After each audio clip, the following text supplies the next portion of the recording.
If one can neither prove or disprove the existence of God, i.e. believing in either requires a leap of faith, then why should I be compelled to believe one over the other? When you say, good question, by the way. I'm sorry, all these questions are good, and I'm not sure that I've taken enough time to say that. Once you decide that something can't be proven or can be proven, that surely doesn't mean now all hypotheses are equal. There is this thing called probability. In fact, most of the decisions you make, you can't prove. You listen to the case on both sides and you choose the one that's probably right.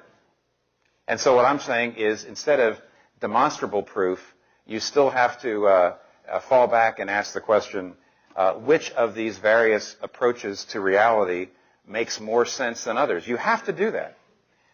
For example, let me just, a quick example. Peter Berger, I think is still at Boston University, is he not? He's an eminent sociologist. He developed, to some degree, a field called sociology of knowledge. And the sociology of knowledge brought out what we pretty much, you'll see how effective it was because we all know this now.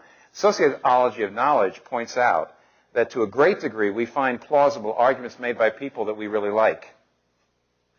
In other words, your social circle, the people that you want to be part of this circle, the people you like and admire and that you want to be included there, their beliefs, strangely enough, seem much more plausible than this group over here. So the sociology of knowledge was trying to show how much of our thinking is conditioned by, is socially conditioned. Okay.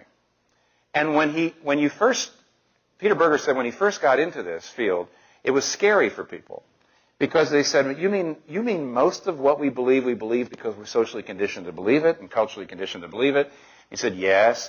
And everybody started to say, well, that means everything's relative. And then he wrote a chapter in a book called A Rumor of Angels. It's a pretty old book now. But it's a chapter called Relativizing the Relativizers. And here's what he said. One day it occurred to him, he was telling people that most of our beliefs are socially conditioned. Most of what we know is socially conditioned. Then he suddenly realized that belief must be socially conditioned. The belief that all beliefs are socially conditioned must be socially conditioned. Does that mean it's not true? No, he thought there was evidence. And then he began to realize, once you realize that everything's socially conditioned and everybody is somewhat biased, in fact, everybody is real biased.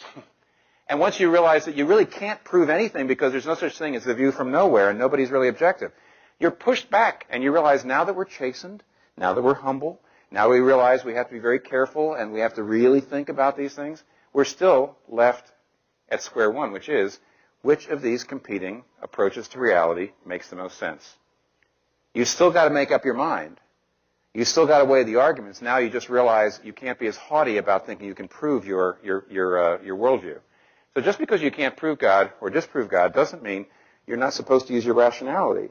In fact, when you even asked that question, you used rationality. You were pushing yourself on me a little bit. You were making a case. You can't avoid it. So go do it. Just realize we have to do it in a chastened, humble way, and we can't just, when it comes to these spiritual realities, we can't slam dunk and say, ha, I've proved that beyond a shadow of a doubt. That just doesn't happen.